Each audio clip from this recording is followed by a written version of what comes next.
खबर को जानेंगे विस्तार से, लेकिन उससे पहले एक नजर आज के मुख्य हेडलाइंस पर।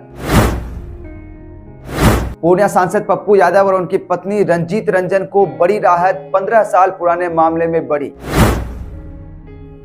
भीषण ठंड के कारण स्कूलों की छुट्टी फिर बढ़ी, जानिए किस जिले ने 14 तक किया स्कूल बंद। बिहार बोर्ड कक्षा 10वीं का एडमिट कार्ड जारी, ऐसे करें एडमिट कार्ड डाउनलोड। राजद ने 4 बागी विधायकों के खिलाफ की एक्शन की मांग, एक विधायक बन चुकी बीजेपी का प्रवक्ता।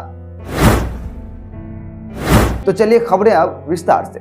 पूर्णिया के निर्दलीय सांसद राजेश रंजन उर्फ पप्पू यादव और उनकी पत्नी एवं राज्यसभा सांसद रंजीत रंजन को एमपी एमएलए कोर्ट से बड़ी राहत मिली है।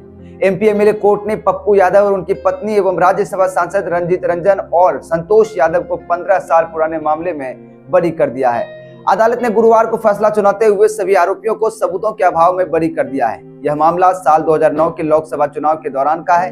उन पर आचार संहिता के उल्लंघन का आरोप लगाते हुए एक एफआईआर दर्ज की गई थी। भीषण ठंड के कारण स्कूलों की छुट्टी फिर बढ़ी, जानिए किस जिले ने 14 तक किया स्कूल बंद। बिहार में ठंड के कारण स्कूल बंद करने का आदेश बढ़ने लगा है। ठंड की हालत ऐसी है कि कई जिलों में कई दिनों से धूप नहीं निकल रही है या कुछ देर के लिए रोशनी देकर चली जा रही है। कुहासे के कारण यातायात प्रभावित भी है और कई हादसे के शिकार हो चुके हैं। ऐसे में कई जिलों से ठंड के कारण स्कूलों की छुट्टी बढ़ाए जाने का आदेश आने लगा है। बता दें, पटना में 11 जनवरी तक 8वीं तक की कक्षाएं बंद है। 9वीं एवं उससे ऊपर की कक्षा के छात्र छात्राओं के लिए स्कूलों का समय बदलाव किया गया है। अब प्रशांत किशोर के वकील उतरे मैदान में, 5 बिंदुओं पर सरकार को घेरा। जनसुराज पार्टी के सूत्रधार प्रशांत किशोर 2 जनवरी से लगातार आमरण अनशन पर हैं। इसी बीच उनकी तबियत बिगड़ने पर उन्हें पटना के मेदांता अस्पताल के आईसीयू वार्ड में भर्ती करवाया गया। आज उनके अनशन का 8वां दिन है। अब उनके वकील अमित कुमार सामने हैं। उन्होंने बिहार सरकार को 5 बिंदुओं पर घेरने की कोशिश की है। अधिवक्ता अमित कुमार ने कहा कि यह आश्चर्यजनक है कि जब प्रशांत किशोर को कोर्ट परिसर से निकाला गया और बेऊर जेल की ओर ले जाया गया, तब कोर्ट के अंदर सुनवाई चल रही थी। बिना कस्टडी के कागज लिए उन्होंने प्रशांत किशोर को बेऊर जेल ले जाना चाहा। हालांकि जेल अधीक्षक ने बिना कस्टडी कागज के उन्हें अंदर रखने से मना कर दिया। कोर्ट ने जो शर्तें रखी थी वो कुछ शर्तें इस प्रकार थी। मैं इस केस में अभियुक्त हूँ। इस कोर्ट के द्वारा मुझे जमानत पर मुक्त किया जा रहा है। मैं पुलिस का सहयोग करूंगा। अगर ट्रायल चलेगा तो मैं कोर्ट में अपीयर रहूंगा। अगर मैं ट्रायल नहीं फेस करूंगा और सहयोग नहीं करूंगा तो 25,000 रुपया देना होगा। बिहार विद्यालय परीक्षा समिति 10वीं बोर्ड परीक्षा 2025 के लिए एडमिट कार्ड जारी कर दिया गया है। मैट्रिक के इंटरनल असेसमेंट और प्रैक्टिकल परीक्षा 21 से 23 जनवरी तक आयोजित की जाएगी, जबकि थ्योरी परीक्षा 17 फरवरी से 25 फरवरी तक होगी। बोर्ड परीक्षा का एडमिट कार्ड बिहार विद्यालय परीक्षा समिति की आधिकारिक वेबसाइट biharboardonline.bihar.gov.in पर अपलोड किया गया है।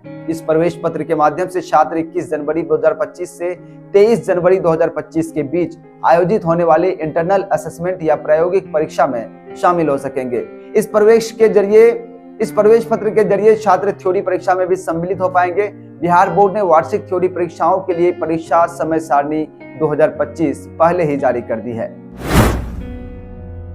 बिहार में घने कोहरे और बर्फीले पछुआ हवा के बीच हल्की धूप निकलने की पटना सहित कई जिलों के लोगों को मामूली राहत जरूर मिली है, लेकिन ठंड और कनकनी का असर अभी भी बरकरार है।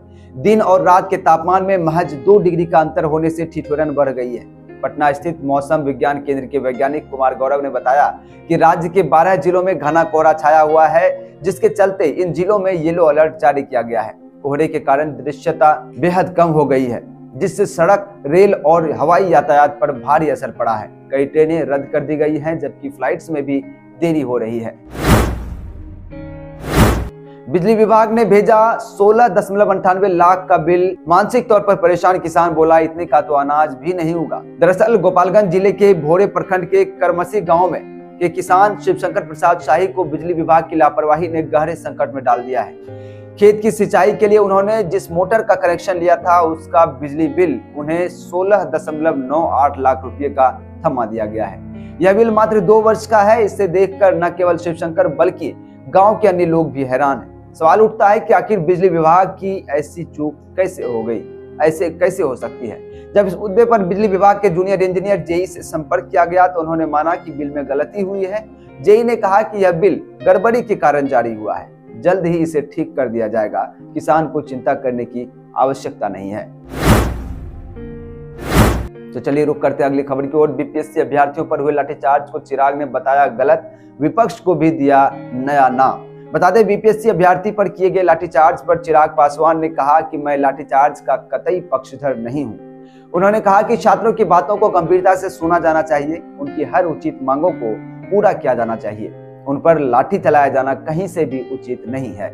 हमेशा बातचीत का दरवाजा खुला रहना चाहिए, मैं इस बात का पक्षधर हूं। वहीं इसके साथ लोजपा रामविलास के राष्ट्रीय अध्यक्ष चिराग पासवान ने विपक्ष पर जमकर हमला किया। उन्होंने कहा कि जो लोग भी इस बात का प्रयास कर रहे हैं और जो लोग भी मुंगेरी लाल का सपना देख रहे हैं कि एनडीए में किसी प्रकार की टूट हो जाएगी या किसी तरीके से कोई घटक दल टूटकर किसी गठबंधन की तरफ चला जाएगा, तो यह नहीं होने वाला है।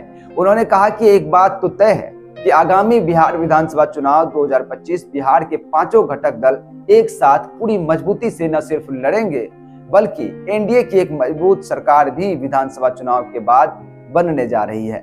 चिराग पासवान ने कहा कि 225 से ज्यादा सीटें जीतकर हम लोग बिहार में एक मजबूत सरकार बनाने जा रहे हैं। चलिए वहीं रुक करते हैं अगली खबर की ओर। बता दें, भारत में 2023 में खेले गए वनडे विश्व कप में शानदार प्रदर्शन करने वाले शमी की नजरें अगले महीने होने वाले चैंपियंस ट्रॉफी के लिए भारतीय टीम में जगह बनाने पर है। इससे पहले इंग्लैंड के खिलाफ सीमित ओवरों की सीरीज भी होनी है। ऐसे में चयनकर्ता मैच फिटनेस को देखते हुए इन सीरीज के लिए शमी का चयन कर सकते हैं। भारतीय टीम के अनुभवी तेज गेंदबाज मोहम्मद शमी ने चैंपियंस ट्रॉफी के लिए टीम घोषित होने से पहले विजय हजारे ट्रॉफी के प्रीलिमिनरी क्वार्टर फाइनल मुकाबले में अपना दम दिखाया है। शमी ने हरियाणा के खिलाफ 3 विकेट झटके और एक बार फिर अपनी फॉर्म साबित की है। हालांकि उनका यह स्पेल भी बंगाल को जिता नहीं पाया और हरियाणा में यह मुकाबला 72 रनों से अपने नाम किया। चलिए रुक करते हैं अगली खबर की ओर। बिहार में 2024 में महागठबंधन सरकार गिरने के बाद आरजेडी के 4 और कांग्रेस के 2 विधायक एनडीए के पाले में चले गए, जिस पर दल बदल कानून लागू करने को लेकर महागठबंधन विधायकों का एक प्रतिनिधिमंडल विधानसभा अध्यक्ष नंद किशोर यादव से मुलाकात की।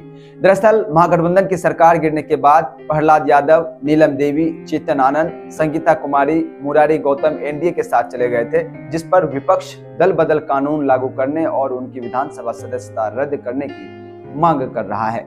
बता दें, आरजेडी विधायक अब्दुल बारिक सिद्दीकी ने बताया कि देश में दल बदल कानून लागू है। इसमें स्पष्ट है कि अगर कोई निश्चित संख्या के बिना दल बदल करता है तो उस पर कानून के तहत कार्रवाई करते हुए उनकी सदस्यता समाप्त कर दी जाएगी।